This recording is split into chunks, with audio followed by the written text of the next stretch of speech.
Hey guys, what's up? Bisectatron here from OneHive Gazette, here with the next video, and this one is on kind of a new attack strategy at Town Hall 9. It's the P.E.K.K.A Baby Dragon combination, and it's been working pretty well in the few attacks I've seen. Today we're going to be taking a look at two attacks by Rambus in the CWL matchup. He had a nice 6-star war with this, so it definitely has a high percentage of success, at least in this war, and I think it's something that's going to be even more popular after the update, because P.E.K.K.As, as we've seen, are going to have a attack speed buff. They'll be swinging their swords faster after the update, which should make them a little more efficient and a little more effective. So this strategy can only improve, in my opinion, after the update. So it's worth taking a look at now, because it is still working even before the update. Basically, the idea is you're coming at those 4 air defenses. Those are the main threats to your baby dragons, so you want to get those guys taken out. And you can use, people use just golem, bowler kill squads, like the typical stoned kill squad.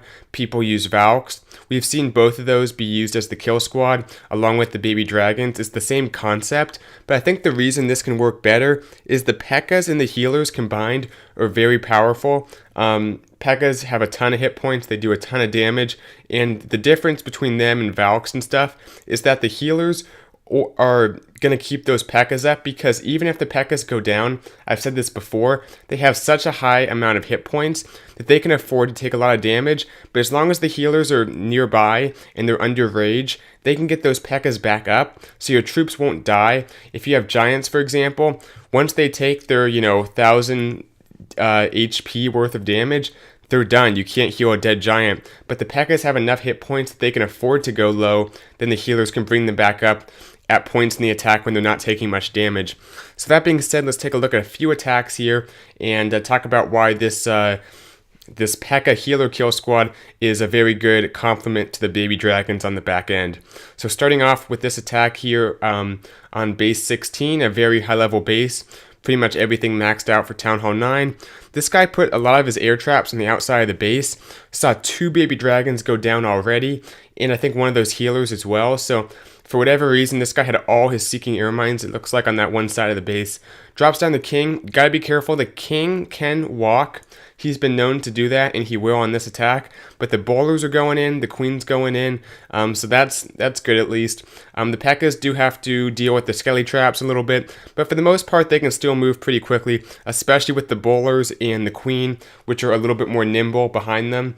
Right there, the queen aggroes them, but the bowlers take her out, so they'll keep moving. Few Valks in the CC, and like I've said, at certain times in the attack, the P.E.K.K.As will get low. They are dealing with the CC troops and a lot of point damage, but there's times in the attack too when there's not much damage on them. That's where they get healed back up, and that's the power of this strategy. Those healers gain the benefit of the rage.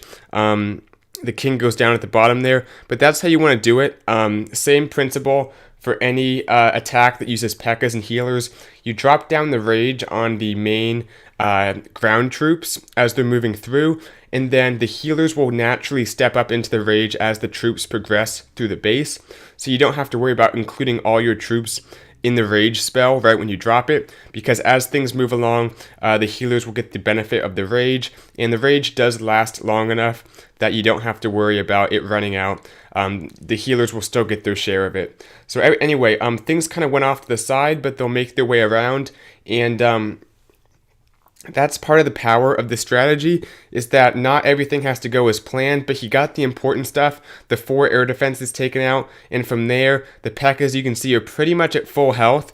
That just goes to show that they can take that damage, but get healed back up in between. He actually has another heal spell he didn't even drop, so a good time to drop it right there. Also has a rage, so just a ton of spells left over. People typically don't bring jumps. That kind of helps because it keeps your troops not moving too fast, that the healers will not be able to keep up. It keeps them together for the splash heal from the healers. So it's a good idea to not bring jumps if you can.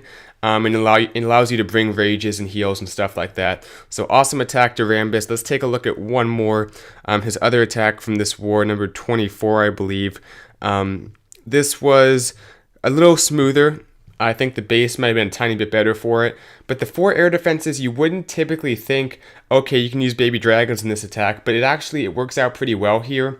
And one thing to note is that certain strategies where you use Valks or where you use the golems and the bowlers and those kind of kill squads, you tend to bring more baby dragons, or also the queen walk baby dragon attack, which you've seen on the channel as well.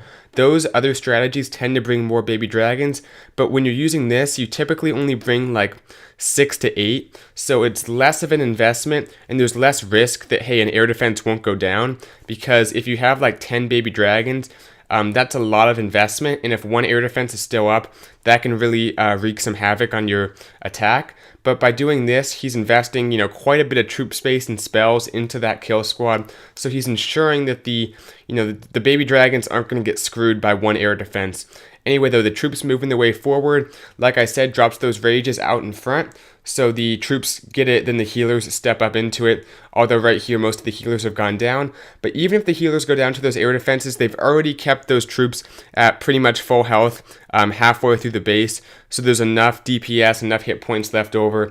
The P.E.K.K.A seem to just stay up. For whatever reason, those P.E.K.K.A do not die. I think a lot of it is, like I said, the CC troops, the high levels of point defense, all that stuff tends to be towards the beginning of the attack. They have to deal with all of that, and that's when the healers are at their strongest, when you have the rages, when you have pretty much all your healers still up. And that's the reason the P.E.K.K.As tend to stay up, is because by the time everything's kind of gone down and everything's died down, they're at full health. It's like nothing has happened, because those healers have had the chance to stay with them until they encounter the air defenses deeper in the base, or the seeking air mines, or whatever takes those healers out, because they typically do go down, but not after doing a great job on those P.E.K.K.As. So drops those few baby dragons in, and that happens. Your kill squad, your king, your bowlers, your P.E.K.K.As tend to go to the outside of the base, but as long as you get them deep enough into the base, they should take out most of those air defenses. And because you don't have quite as many baby dragons, you don't have to worry about having to deal with one air defense. You can kind of avoid it in your deployment and let your ground troops get to it first, and just focus your baby dragons on where there aren't any air defenses. So hope you guys liked this video, just a quick one for today, but I have a lot of cool stuff planned for the week to come, leading up to Christmas. I have a few special events, so I'm not going to go into too much detail. You guys will just have to wait and see what I have in store.